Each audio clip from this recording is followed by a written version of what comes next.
பிரியமானவர்களே, இயேசு கிறிஸ்துவின் இணையற்ற நாமத்தில் உங்களை வாழ்த்துகிறேன். இந்த மன்னாற்றுடைய டெய்லி பாட்காஸ்டை கேட்கிற உங்கள் ஒவ்வொருவரையும் கர்த்தர் ஆசீர்வதிப்பாராக. மல்கியா 3வது அதிகாரம் 10வது வசனம் இப்படியாய் கூறுகிறது: என் ஆலயத்தில் ஆகாரம் உண்டாயிருக்கும்படி தசம பாகங்களை எல்லாம் பண்டக சாலையிலே கொண்டு வாருங்கள். அப்பொழுது நான் வானத்தின் பலகணிகளை திறந்து இடங்கொள்ளாமல் போகும் மட்டும் உங்கள் மேல் ஆசீர்வாதத்தை வருஷிக்க மாட்டேனோவென்று அதனால் என்னை சோதித்து பாருங்கள் என்று சேனைகளின் கர்த்தர் சொல்லுகிறார் என்பதாக. ஆசீர்வாதத்தை வருஷிக்க பண்ணுவேன், pour out so great blessings என்ற தலைப்பின் கீழ் இன்றைய மன்னாவை தியானிக்கப் போகிறோம். இந்த வருஷத்தில் ஆண்டவர் நமக்கு இடங்கொள்ளாமல் போகும் மட்டும் ஆசீர்வாதத்தை வருஷிக்க பண்ணுவார். கர்த்தர் நம்மை ஆசீர்வதிக்க வேண்டுமென்றால் நாம் ஆலயத்தில் ஆகாரம் உண்டாயிருக்கும்படி தசம பாகங்களை எல்லாம் பண்டக சாலையிலே கொண்டு வர வேண்டும் என்று கர்த்தர் சொல்லுகிறார். தசம பாகம் கட்டாயமா என்ற கேள்வியெல்லாம் அநேகர் எழுப்புவார்கள். இப்படிப்பட்ட கேள்வி நன்றியறிதல் இல்லாதவர்களின் கேள்வி. தேவன் அருளிய நன்மைகளை எண்ணி நாம் 10ல் 1க்கு குறைவாய் கொடுக்க முடியுமா என்ற கேள்வியை நாம் கேட்டுக்கொள்ள வேண்டும். C.T. ஸ்டட் என்ற ஊழியக்காரர் சொன்னார், கிறிஸ்து எனக்காய் மரித்திருப்பாரானால் எனது தியாகம் எதுவும் பெரிதல்ல என்பதாக. தசமபாக பிரமாணம் இல்லாதிருக்கையிலேயே ஆபிரகாம் தசமபாகம் செலுத்தினான். எல்லாரும் விரும்புகிற ஆபிரகாமின் ஆசீர்வாதங்கள் எனக்கு வேண்டும் என்று சொல்லுகிறவர்கள் ஆபிரகாமை போல விருப்பத்தோடு தசமபாகம் செலுத்த பல கேள்விகளை நாம் ஏன் எழுப்ப வேண்டும்? நம்மை பாதிக்காத தொழுகை ஒரு காசுக்கு பிரயோஜனமாக இராது என்றார் ஒரு ஊழியக்காரர். அந்நாளுக்கு தன் மகனை கொடுப்பதை விட ஒரு மாட்டை கொடுப்பது சுலபமாக இருந்திருக்கும். அவள் தனக்கு இருந்த ஒரே மகனை நீண்ட நாள் காத்திருந்து பெற்ற குழந்தையை ஆண்டவருக்கென்று கொடுத்து விட்டாள்.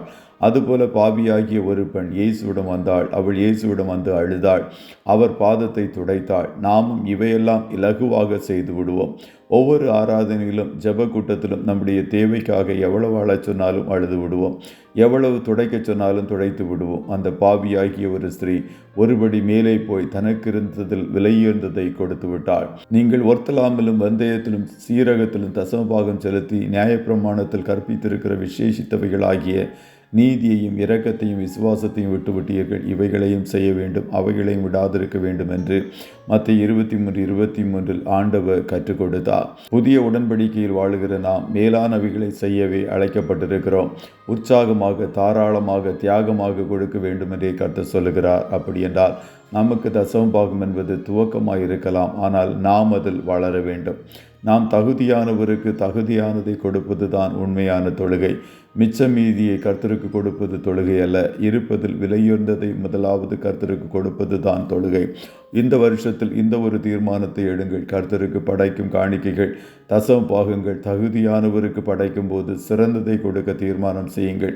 அப்பொழுது கர்த்தர் வானத்தின் பலகணிகளை திறந்து இடங்கொள்ளாமல் போக மட்டும் உங்கள் மேல் ஆசீர்வாதத்தை வருஷிக்க பண்ணுவார். கர்த்ததாமே உங்கள் ஒவ்வொருவரையும் ஆசீர்வதிப்பாராக. ஜெபம் செய்வோமா? நல்ல தகப்பனே, உம்மை நன்றியோடு துதிக்கிறோம். இந்த மன்னாற்றுடைய டெய்லி பாட்காஸ்டை கேட்கிற உடைய பிள்ளைகள் ஒவ்வொருவரையும் கர்த்தர் ஆசீர்வதிப்பீராக.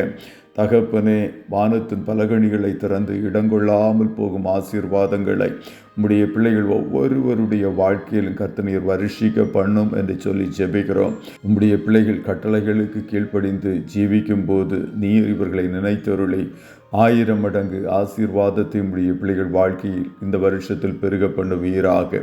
இன்றைய தினம் கையிடுகிற வேலைகளை ஆசீர்வதியும். போக்கிலும் வரத்திலும் உடனிரும் கண்மணி போல காத்தருடும்.